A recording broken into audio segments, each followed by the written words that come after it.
Hello, everybody, and welcome back. This is Inu Blue, and we're back with Kerbal Space Program Realism Overall. Today, after we had gotten all of our setup out of the way, I would like to go over a couple things that I forgot to mention in the last episode. Important tips, especially while designing those first rockets, because I just essentially glossed over the Chaska design process. And if you're just joining me, uh, I have a whole episode going over the setup and how I got to the very start of a Realism Overall campaign and what few texts you should look at taking before you jump into the game. So first I'm going to go ahead and go on into the vehicle assembly building, and I'm going to open up my Chaska launch vehicle. We'll wait for it to load here.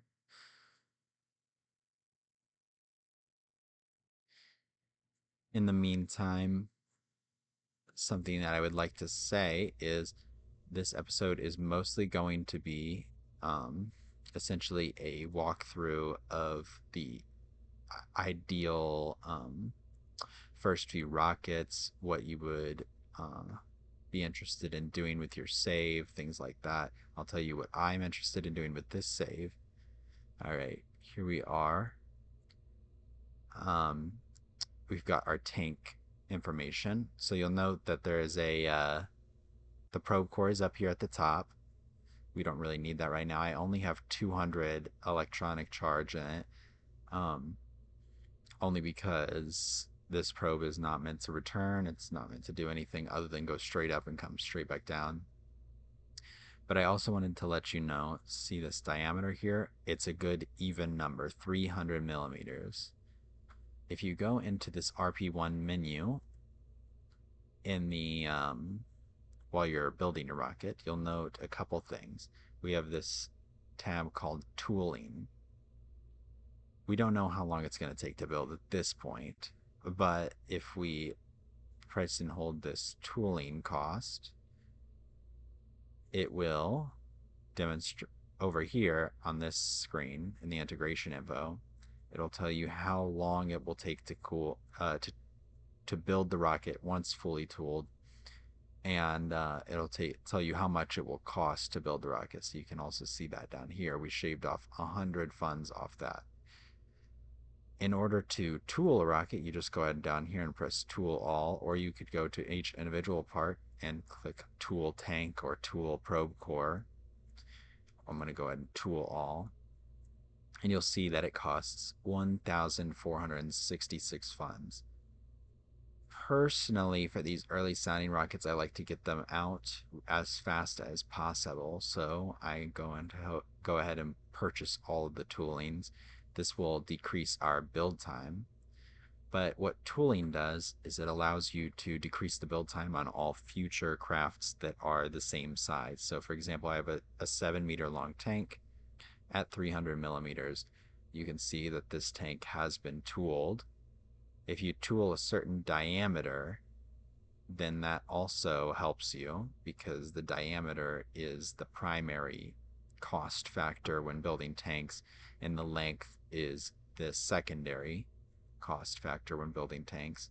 You can always build a longer, same diameter tank for cheaper than you would build a same length, um, larger diameter tank, because then you would essentially be using different machinery and whatnot. So for tooling, now I also have the avionics tooled. So again, you'll want to have round numbers here as well, just so that way you can remember them, keep track of them. It'll help you keep your costs down. It'll help you keep all of your information stored in one spot. And this is really important for a few things.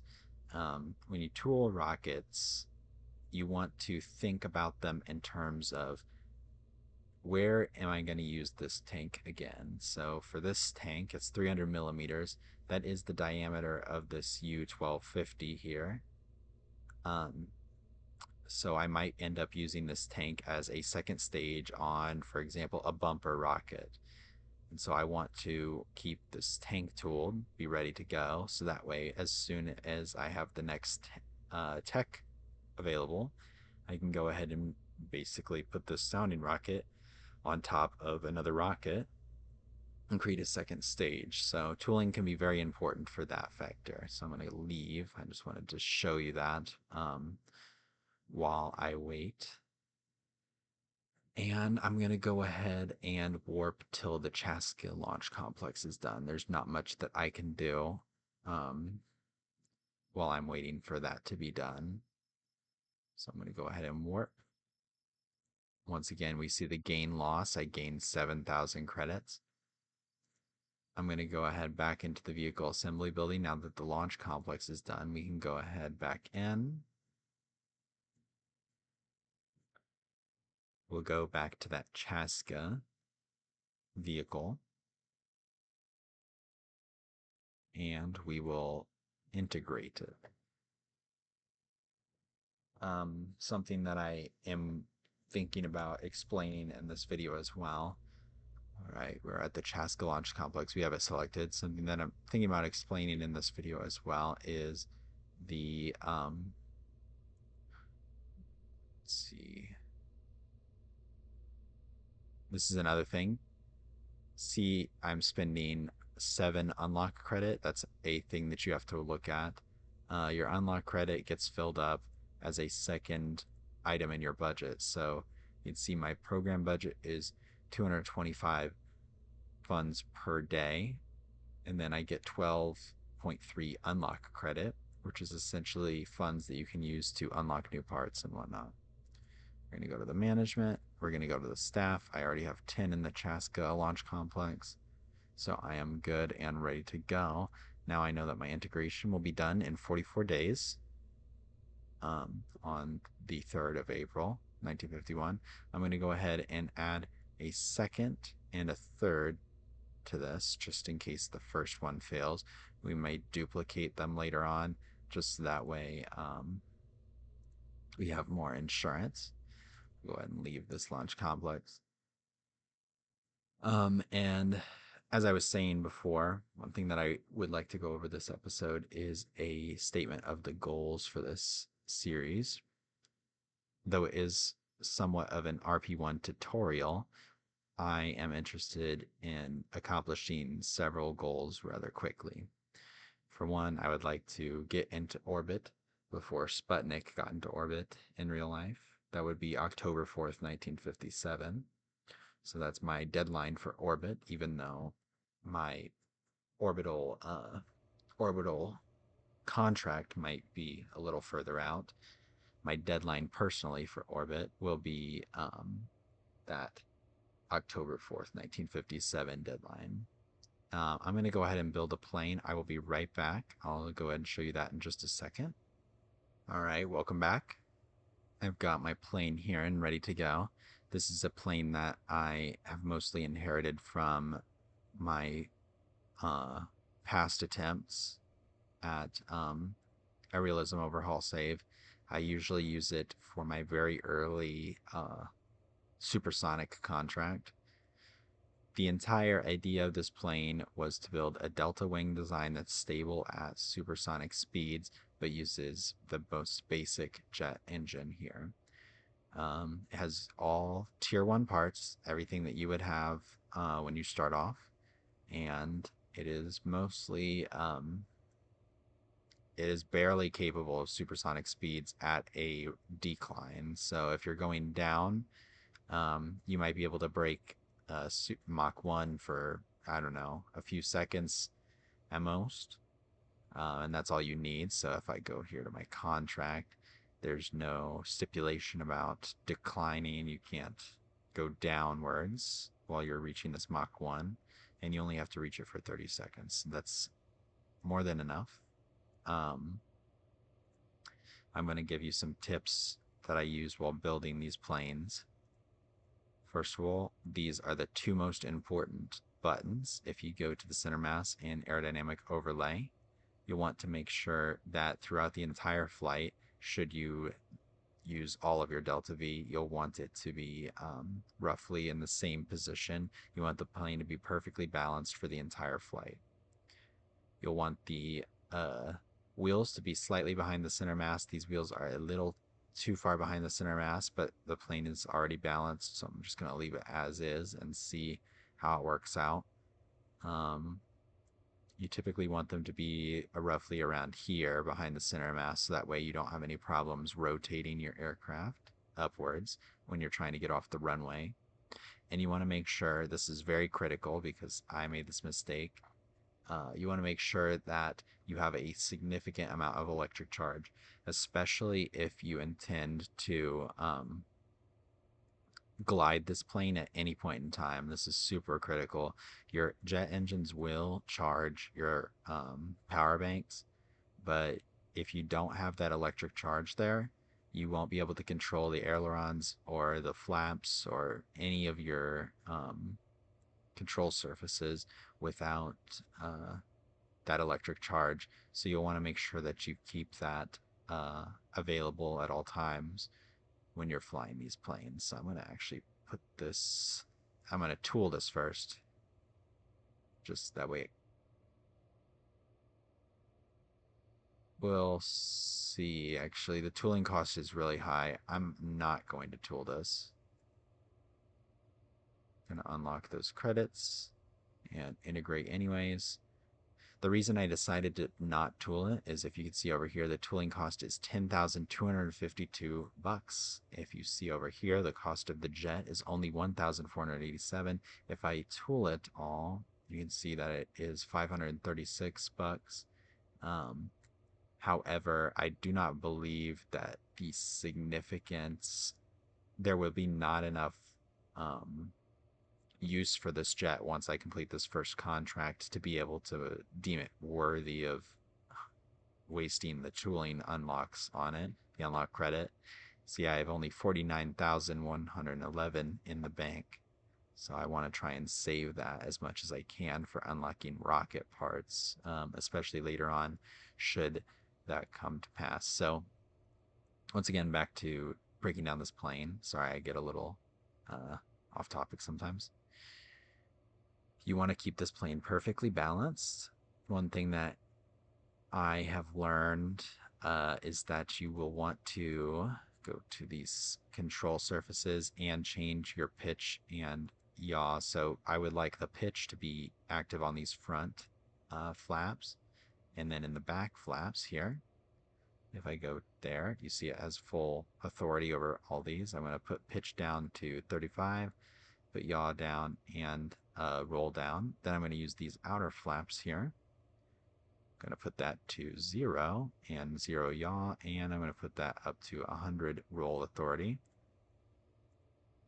And then for this vertical stabilizer, I'm going to put those to 0, not negative. Put those to 0, and now it has 100% authority on yaw. So I'm sure most people know this coming in. They're probably regular Kerbal Space Program players, but yaw is the side to side motion of a plane, pitch is the up to down motion, and roll is self-explanatory. It's the barrel rolling motion of a plane. So you typically want, if you want the most authority, you'll want your furthest outward stabilizers to be your roll stabilizers. For pitch, you typically want your smaller wings to be have the most authority, and then your larger wings to have less authority, because that can induce some pretty incredible pitch rates if you use these larger flaps for your pitching. That can be very dangerous, especially in realism overhaul, as we have something else to consider here.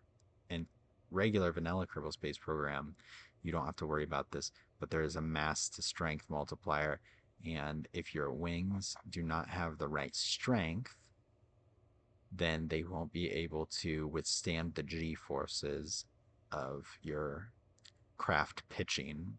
You can obviously increase the strength, but as you'll note, the weight is moving backwards. The center of mass is moving backwards. So I'm going to leave it back at 35. I'm actually going to go back and cancel this production of a Seahawk because I believe I might not have adjusted the flaps before I put that into production. And then I'll go ahead and launch it now. We'll go ahead and book a second one in there. It's a little bit of a waste of money at this time, but just in case, you don't want to ever be too careful. Another thing you'll want to have is an enabled ejection seat. This is super critical, super critical, especially when designing early planes. Realism Overhaul has something called Ferrum Aerospace, which models real aerodynamics. This can make it very difficult for you to fly these planes. It can be extremely dangerous, especially with your first plane. You want to make sure that you are not flipping out of control or anything like that. But should you flip out of control, you really want that ejection seat enabled, because otherwise you're not going to have, you're going to lose your astronaut, and you're going to go down. Your reputation's going to go down. And as I said in the previous video, your reputation really is a significant factor in the success of your space program, because it determines the subsidy that you get from the government when your contracts are not up. So that is very important. As for Ferrum Aerospace, you'll note I brought up this window while I was speaking. This is the Ferrum Aerospace analysis. I am no aerospace engineer, but I do know that when you're calculating your data and stability derivatives, while playing Realism Overhaul, you want to make sure that all of these numbers are green. As long as they're all green, you should be good. If you change this Mach number, let's say go to Mach 1, let's calculate stability. You can see this number in particular gets smaller. That means your plane is less likely to pitch up. If I go up to Mach 2, I know this plane cannot reach Mach 2. But just as long as that number keeps getting smaller, it's indicative that your pitch will not change very rapidly. Let's go ahead and go back to 0.5 and then calculate those derivatives. Seems like we're pretty good. We're stable for most of the flight, so I'm not too worried. We'll go ahead and lower our gear, so that way when the plane is out on the runway, when we're launching, we do not accidentally launch without our gear up, without our gear out. But yeah, you just want to pay attention to those stability derivatives, and you want to make sure that your plane is balanced, and those are the key things. Make sure that these two balls are pretty much right on top of each other, but if you had to choose between one being in front or behind, you'll want to make sure that the center of gravity is ahead of that center of lift, which is the blue ball here. Center of gravity is the yellow, center of lift is the blue, so you just want to make sure that that blue is behind, just like in normal Kerbal Space Program, except you'll want to make sure that it is almost right on top of each other, because you're playing with Ferrum Aerospace, those even those slightest amount of forward center of gravity, even if it's slightly forward, it affects the plane significantly. So we'll go ahead and exit, and we're going to do some management here. And back to our goals, I would like to also try to beat the first human in orbit. So this is a really difficult task, something that I have not been able to accomplish. It's just an ideal for me. I would like to see it happen. I would like to see them in orbit before April 12th, 1961, which is Yuri Gagarin's famous flight in real life. I'm sure it's possible. I've seen people do it. I know I am not the most impressive Kerbal Space Program player, but I know that if you have the drive, I'm sure you can do something that you put yourself out to do. So here we go. I hired 20 new engineers, so that way I can have them working on the Seahawk simultaneously while we're working on the Chaska. You'll note that I put them in the hangar rather than the Chaska launch complex. And then I'm going to go ahead and warp this to complete our first craft.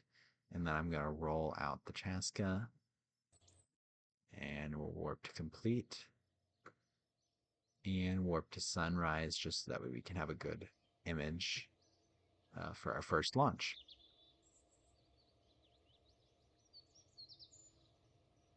I don't know if you noticed, but it did take a couple days to roll out those crafts to the launch pad. That's another thing modeled in Realism Overhaul.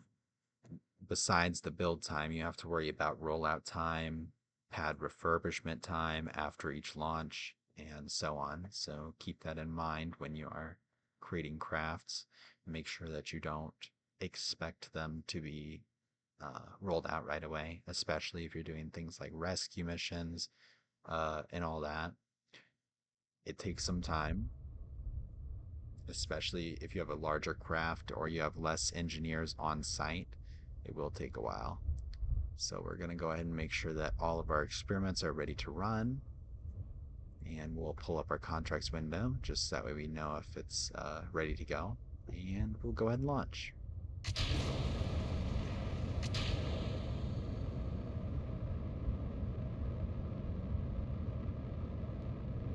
First things first, it works perfectly. There were no failures in the booster like on the test simulations. And the rocket is going rather nicely straight upwards. We've already completed our first contract, which is the first launch. That gave us some reputation points. Once again, seen up here at our current reputation. Looks like I'm making 26,908 funds in subsidized government pay.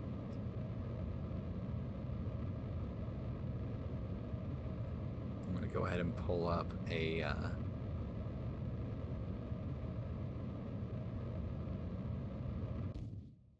better ToughX profile. Let's check out what our apoapsis is. Oh, 147,000 kilometers, or 147 kilometers, not 1,000 kilometers. That would just be silly. Keep an eye on our experiments as they run. Completed a couple contracts here. Completed an uncrewed speed record.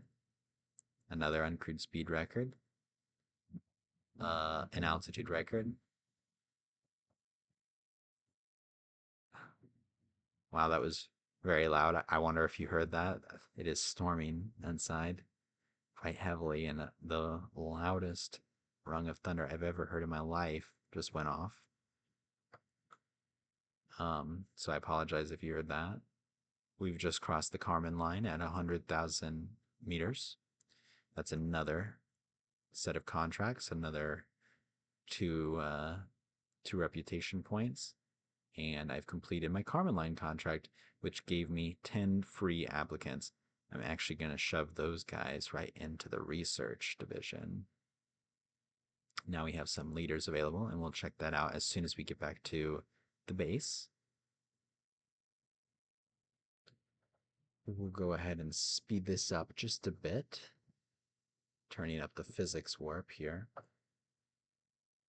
You can see our telemetry and pressure and temperature scans are all ticking away rather nicely. Another reason to invest in multiple sounding rockets is that you get the ability to complete these experiments. And another thing that you might note is that I am still connected to the KSC. That is because there is some communications antennas that you can put into your probes.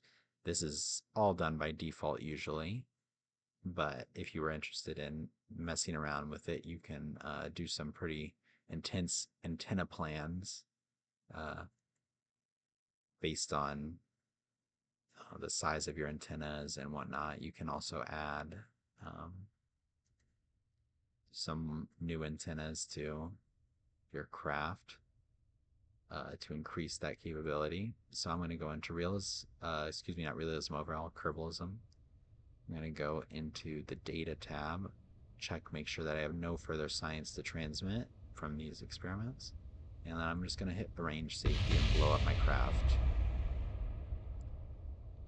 I am not sure if the buildings are entirely destructible in Realism Overhaul, but I would not like to find out, so I'm going to make sure that I do not let that hit the ground just in case it hits something important. Plus, it'd be nice to keep some trash off the lawn of some Florida resident, I think. Would be a hefty government check I'd expect, especially when it's going straight up and right back down into potentially occupied areas. Back to the Space Center. Here we are, the Space Gazette, our first ever launch. We get a newspaper article written about us, and we can see that they explain that the first rocket to cross the Kármán line was the V2 in May 1946. Technically, the first one to do it was a V2 in the hands of Germany, but it seems that this is maybe not talking about the Kármán line, but that 140-kilometer mark above the Kármán line. So there we go.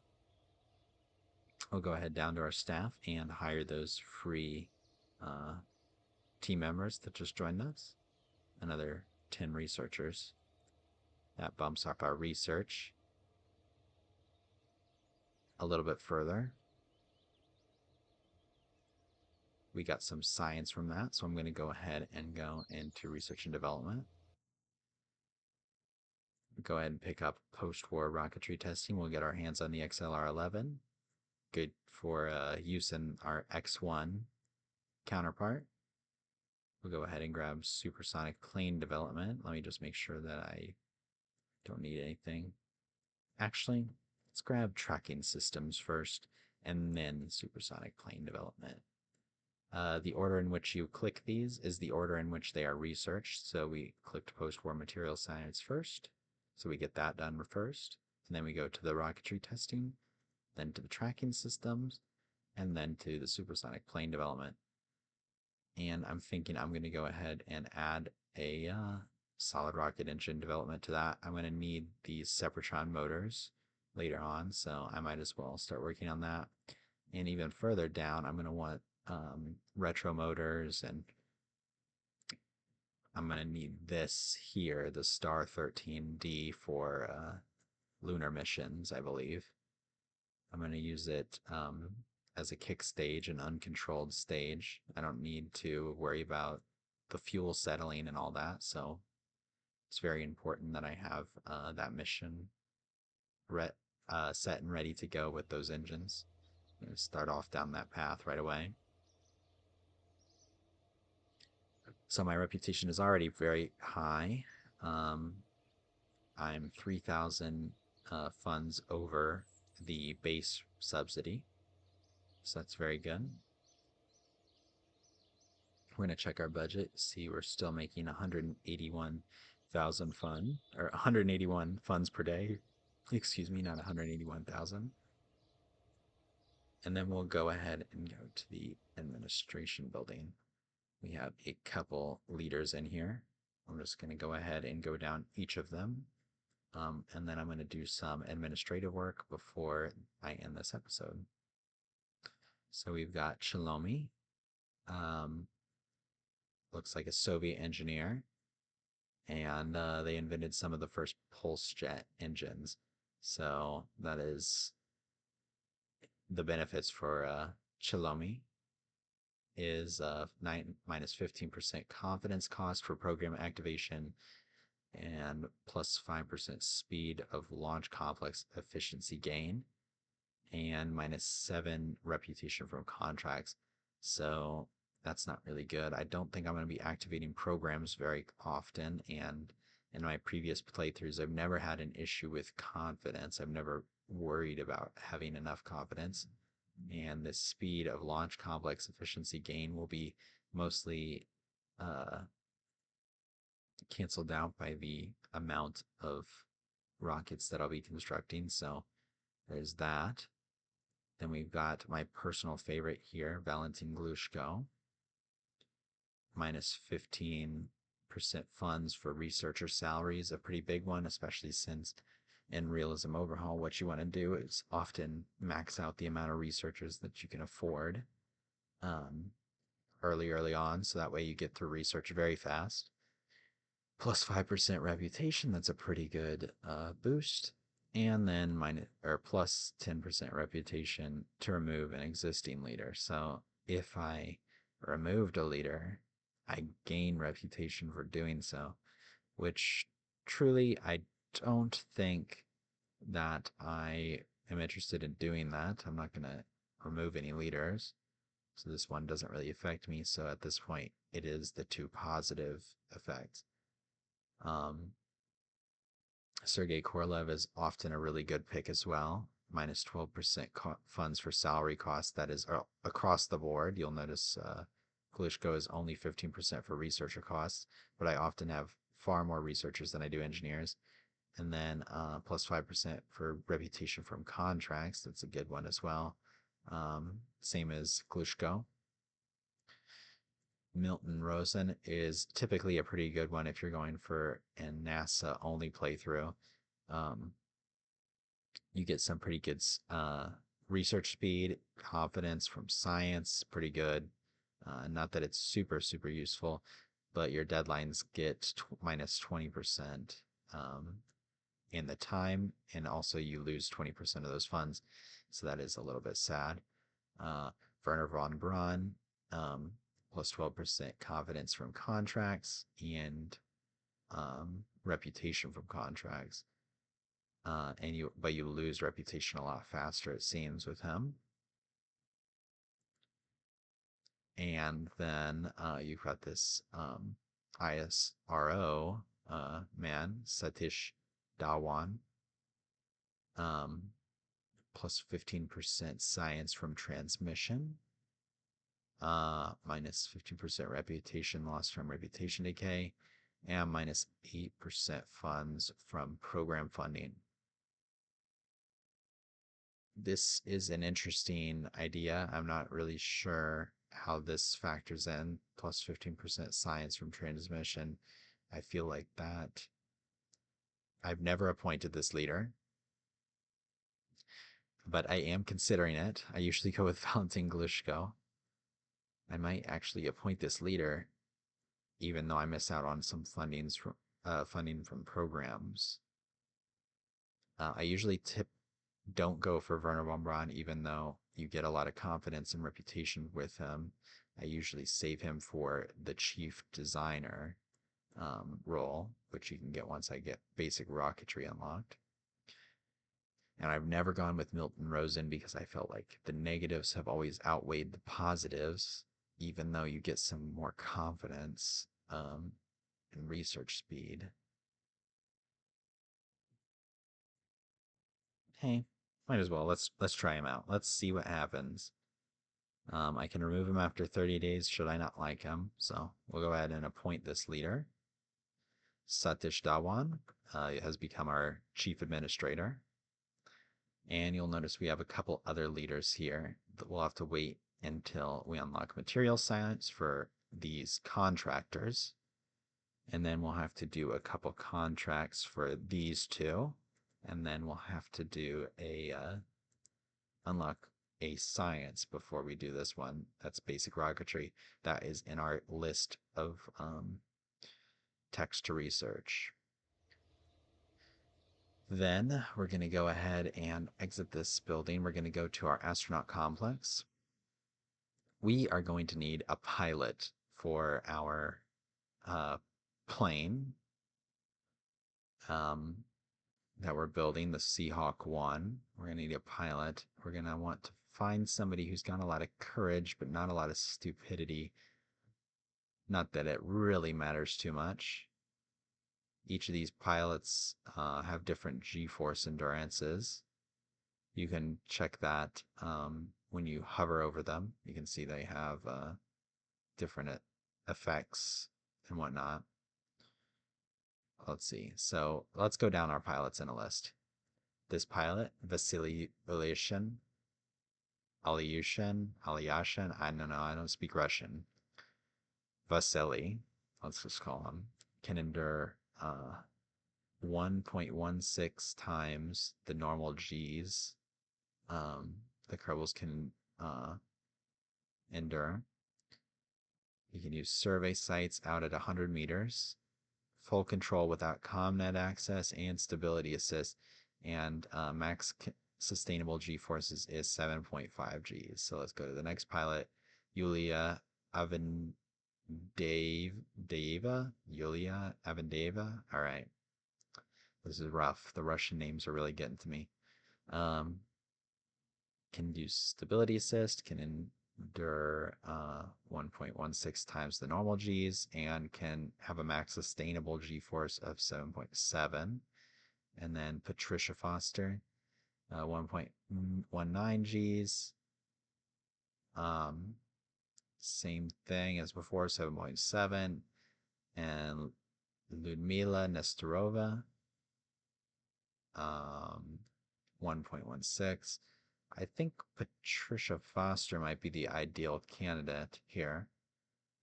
You really want to be selective here because these hires cost a whopping 5,000 funds. And I'll show you another fact once you hire them that you have to keep an eye on. I think I'm going to go with Patricia Foster for our first pilot. This is that other fact that I was going to tell you about here. They have a retiring date. Patricia Foster currently will retire no earlier than the 23rd of September 1957. So if you're ever wanting to have a pilot fly until you have those first orbits, then he'll probably want to hire them a little bit later.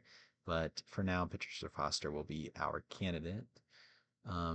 And you can see that retirement will be delayed the more interesting training they undergo or flights that they fly. Now, interesting is a questionable way to call it. If you have a dangerous flight, for example, um, then they are more likely to stay on for longer.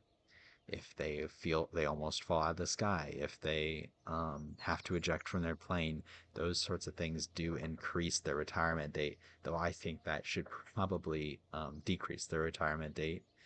Seems a little counterintuitive.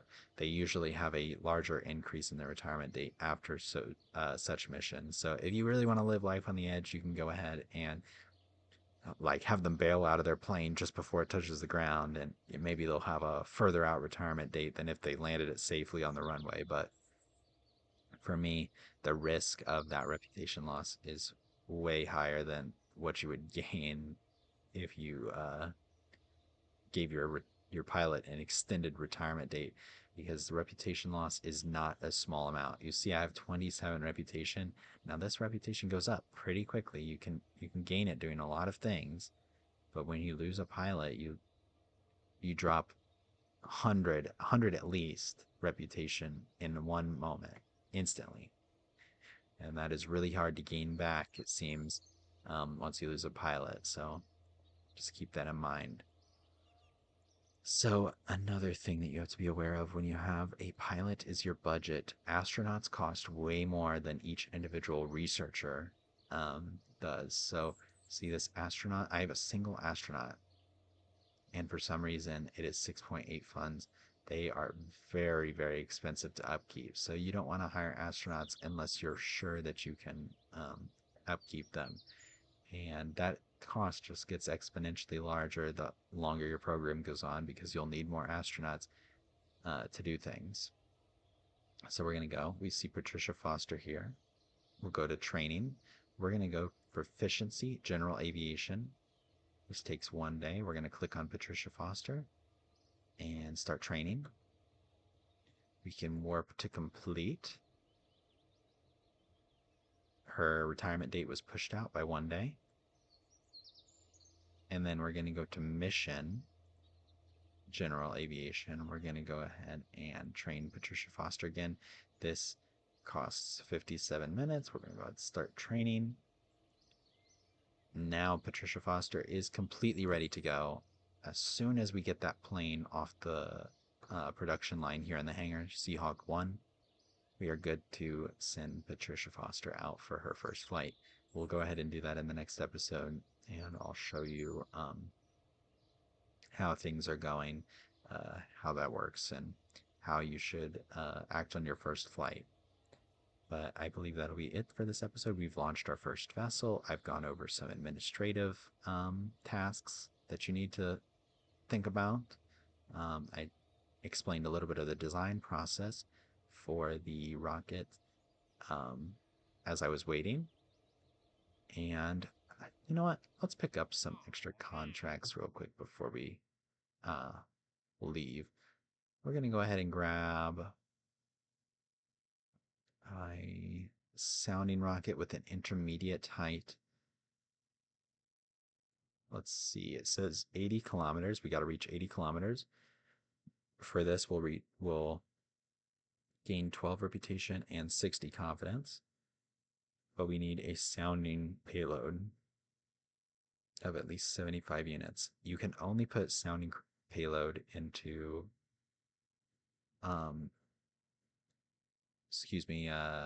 service tanks. I couldn't remember the word for some reason. And those are only unlocked after that first level of material science. I'm going to accept that contract. And I guess I'll go ahead and we'll wait. This is going to be the next contract that I take for the X-Planes, but we don't have any reason to pick that up just yet. So we're all set to go, and next episode we'll go over the first flight of the Seahawk 1. We'll go over some more Chaska launches. I'll skip a lot of that mundane waiting process, and if I do something significant, then I'll come back and I'll explain what I did and so on and so forth. We also might be interested in next episode going over the next tier of rockets that we're going to build. We kind of want to make sure that those rockets are, at least the launch complex is going to be in production and done before 1952 comes around, or before the end of 1952 comes around, because we really want to get those rockets in production as fast as possible. You saw the next contracts where film returns. That is easily possible with our current tech level, or our soon-to-be tech level once we have rocketry testing researched. But we do need a larger launch complex. So we're going to want to try and get that online as fast as possible. So all that will be done in the next episode. As for today, thank you for watching. You'll see some videos on the screen, or one video at least. That will be probably the most recent video in this series, or the most recommended video for my channel here. I would really appreciate if you give that a watch. If you enjoyed this video, hit the like button. Go ahead and leave a comment if you think I should be doing something differently for this tutorial series. And this has been Inu Blue. Thank you for watching. Bye-bye.